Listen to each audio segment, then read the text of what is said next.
बिस्मिल्लाहिर्रहमानिर्रहीम। अस्सलामु अलैकुम वरहमतुल्लाहि वबरकातुहू। बात करेंगे बुर्ज अकरब के हवाले से। सितारा इसका मरीख यानी मंगल है और इस तारे का मर्द सफ़ेद पोस्त बुलंद कामत, हाकमों के सामने चर्ब ज़ुबान, खुशनसीबी का ये हाल कि अगर मुट्ठी में मिट्टी भी ले तो सोना हो जाएगी। बीवी और औलाद से बहुत ज़्यादा फ़ायदा पाएगा। हज करेगा या कोई ऐसा काम करेगा कि उसका सवाब हज जितना नसीब होगा।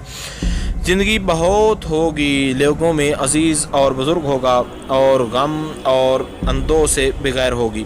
दुखों और गमों से निजात उसको मिलती रहेगी। अजीज़ों से फ़ायदा होगा और बाप और माँ से नफ़ा कम पाएगा। बीमारी अक्सर दर्द शिकम यानी पेट का दर्द, दर्द नाफ और इस किस्म के दर्द वगैरह उसको रहेंगे। मीठे अनार का कसरत से इस्तेमाल उसके लिए बहुत ज़्यादा मुफीद है।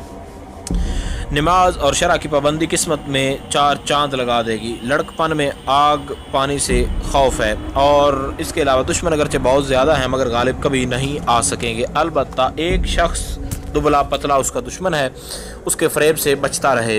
उम्र में एक सख्त मुसीबत पेश आएगी लेकिन आक़िबत बेहतर हो जाएगी। उम्र जो है उसकी वो 90 बरस तक या अगर 30 बरस तक उसकी तभी है तो फिर उम्र जो है तभी ही तसव्वुर की जाएगी। और उसके लिए नक्श जामिउल मतलूब और इस दुआ का पढ़ना बहुत ज़्यादा बेहतर है। बिस्मिल्लाहिर्रहमानिर्रहीम।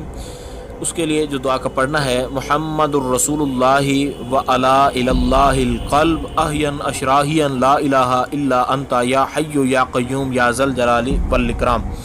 इस दुआ का पढ़ना उसके लिए बहुत ज़्यादा बेहतर है। इसको पढ़ेगा तो उसकी मुसीबतें, बलाएँ, परेशानियाँ वगैरह टलती रहेंगी। उम्मीद की जा सकती है जो मुकम्मल तौर पर गाइडलाइन आपको बताई गई है उसकी आपको समझ आ गई होगी। फिर भी अगर आपका कोई सवाल हो इस हवाले से तो आप लोग कमेंट्स कर सकते हैं। इंशाअल्लाह मुकम्मल तौर पर ये कोशिश की जाएगी कि आपको आगाह कर दिया जाए। अस्सलामु अलैकुम वरहमतुल्लाहि वबरकातुहू।